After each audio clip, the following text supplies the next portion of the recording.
Assalamualaikum warahmatullahi wabarakatuh. Perkenalkan, saya Sultan Pardoman Ritonga, NIM 0104201074, jurusan Manajemen Dakwah A semester 5, dosen Bapak Haji Muhammad Iqbal Abdul Muin, LCMA, mata kuliah Hadis Tematik.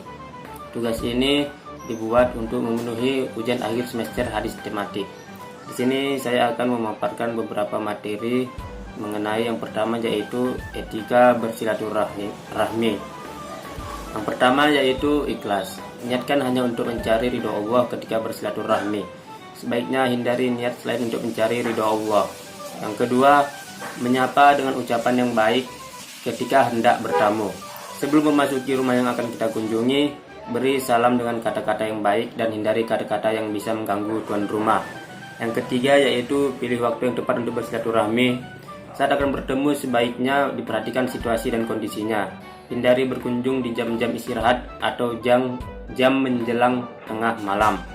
Yang keempat, hindari melihat penyembunyian rumah yang akan dikunjungi. Yang dimaksudnya yaitu tindakan yang seperti memperhatikan secara berlebihan ke dalam rumah atau membuka lemari tanpa seizin tuan rumah.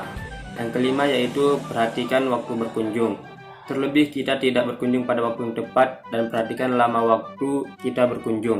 Yang keenam yaitu membawa buah tangan. Saat bersilaturahmi sebaiknya kita membawa oleh-oleh untuk tuan rumah, tidak perlu membawa yang mahal, namun sesuatu yang dianggap berarti bagi tuan rumah. Selanjutnya yaitu etika bertetangga. Yang pertama yaitu berbuat baik kepada tetangga.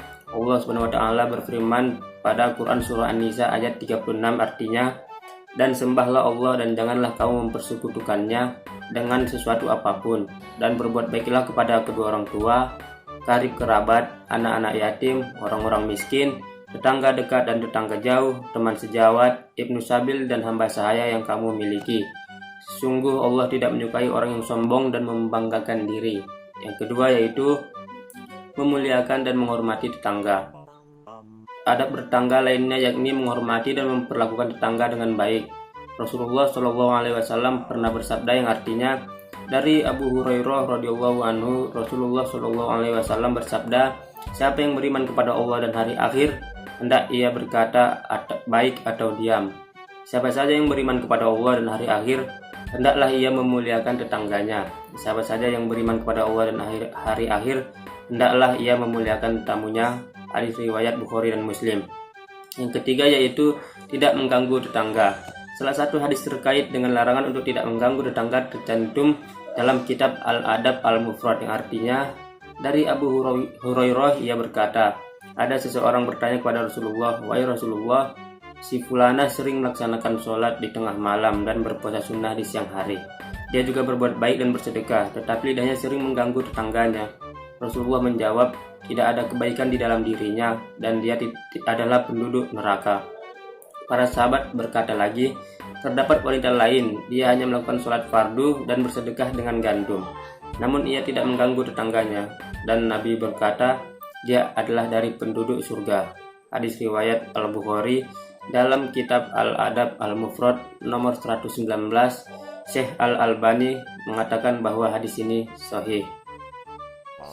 Selanjutnya yaitu hadis tentang POAC dan uraiannya. Planning. Hadis riwayat Bukhari, Nabi bersabda, Allah menulis kebaikan dan kejelekan yang dilakukan hambanya. Barang siapa yang berencana melakukan kebaikan tetapi tidak melaksanakannya, maka tetap ditulis sebagai satu amal baik yang sempurna baginya oleh Allah.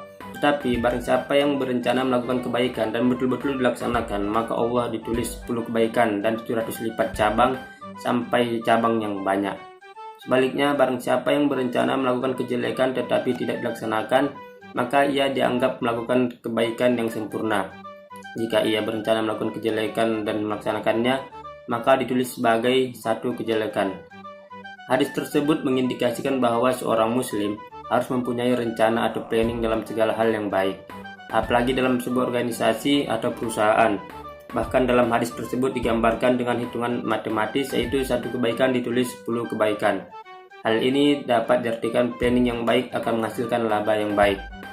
Yang kedua yaitu organizing. Hadis riwayat Bukhari, Nabi SAW bersabda yang artinya, Seseorang tidak dituduh sebagai khalifah kecuali memiliki dua niat, yaitu memerintahkan dan mendorong pada kebaikan dan memerintahkan dan mendorong kejelekan. Orang yang menjaga dari kejelekan adalah yang dijaga oleh Allah. Seorang muslim harus mampu menegakkan fungsi sebagai khalifah dan semangat kerja sama antar manusia. Fungsi khalifah adalah menggalang kebaikan dan mencegah kejelekan. Jika dikaitkan dengan pengorganisasian, hadis ini mendorong umatnya untuk melakukan segala sesuatu secara terorganisir dengan rapi seperti perkataan Ali bin Abi Thalib. Kebenaran atau hak yang terorganisir dengan rapi bisa dikalahkan oleh kebatilan yang lebih terorganisir dengan rapi. Dengan demikian, organisasi dalam pandangan Islam bukan semata-mata wadah, melainkan lebih menekankan pada sebuah pekerjaan dilakukan dengan rapi. Yang ketiga yaitu actuating, artinya perumpamaan orang-orang mukmin dalam hal saling kasih, saling menyayang, dan saling cinta adalah seperti sebuah tubuh. Jika salah satu anggota yang merasa sakit, maka anggota-anggota tubuh yang lain ikut merasakan sulit tidur dan demam. Berikut itu adalah arti dari hadis riwayat Muslim. Makna hadis perumpamaan Rasulullah dalam menjelaskan tentang kasih sayang sesama muslim sebagaimana sebuah tubuh. Apabila salah satu anggota tubuh merasa sakit, maka akan mempengaruhi kinerja dan fungsi anggota tubuh yang lain. Actuating adalah aktivitas yang melibatkan tim yang saling berhubungan dan berkaitan untuk mencapai tujuan yang sama. Apabila terjadi kegagalan dalam satu tim, maka akan berpengaruh pula pada tim yang lain. Yang keempat yaitu controlling.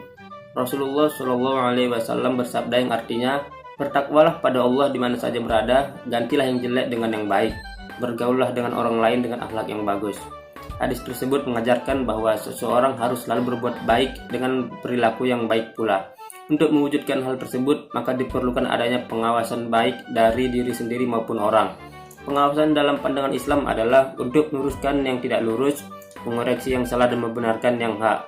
Oleh sebab itu, Al-Quran menganjurkan untuk saling menasihati satu sama lain sebagai upaya mengingatkan jika terjadi kesalahan atau kealpaan sebagai manusia. Lanjut materi selanjutnya yaitu etika berpolitik. Etika berpolitik harus dikedepankan untuk menunjukkan kedewasaan kita dalam berpolitik. Sebagai orang yang hidup bersama-sama, ada kalanya kita satu pilihan dan ada kalanya kita berbeda pilihan. Kita harus bisa saling menghormati, yang sama pun jangan saling membangun kekuatan untuk melawan yang lain. Yang pertama, etika berpolitik yaitu sikap toleransi. Toleransi politik diperlukan sebagai bentuk penghormatan dan ketaatan kepada sistem hukum yang berlaku yang telah mempersatukan setiap elemen perbedaan, baik budaya, nilai, norma, maupun agama, dalam satu ikatan politik yang terangkum dalam diktum hukum dan perundang-undangan. Yang kedua, menghargai perbedaan pendapat. Menumbuhkan sikap saling menghargai untuk menciptakan rasa persatuan dan kesatuan bangsa.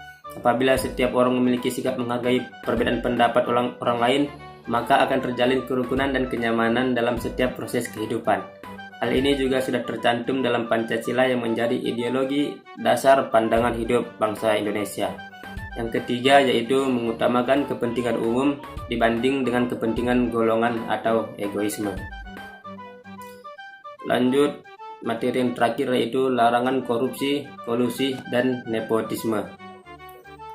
Korupsi, Allah SWT berfirman dalam Quran Surah An-Nisa ayat 29 yang artinya, hai orang-orang yang beriman, janganlah kamu saling memakan harta sesamamu dengan jalan yang batil, kecuali dengan jalan perniagaan yang berlaku dengan suka sama suka di antara kamu, dan janganlah kamu membunuh dirimu, sesungguhnya Allah adalah Maha Penyayang padamu. Beberapa ulama fikih pun juga sepakat jika menggunakan atau meraih harta dari hasil tindak pidana korupsi itu sama saja dengan memakan hasil rampasan, judian, curian, di mana itu hukumnya adalah haram. Yang kedua yaitu kolusi. Kolusi adalah suatu tindakan melanggar hukum yang didorong oleh adanya faktor yang menjadi pendorong timbulnya kolusi. Secara umum, kolusi disebabkan adanya kekuasaan atau wewenang yang berlebihan. Kolusi bisa terjadi karena kekuasaan yang tak terbatas tanpa adanya pertanggungjawaban. Yang terakhir yaitu nepotisme. Nepotisme merupakan sikap yang lebih mementingkan saudara atau teman akrab berdasarkan hubungannya, bukan berdasarkan kemampuannya. Contohnya yaitu apabila misalnya dia ingin mendaftar polisi, jadi dia mempunyai saudara yaitu jenderal, Jadi karena dia mempunyai saudara jenderal, dia lebih diutamakan dari golongan-golongan lain. Seperti itulah contoh nepotisme. Jadi di Indonesia korupsi, kolusi, dan nepotisme sangat dilarang. Dan baik, sekianlah dari materi saya. Kurang dan lebihnya mohon maaf. Saya akhiri. Wabillahi taufiq wal hidayah. Assalamualaikum warahmatullahi wabarakatuh.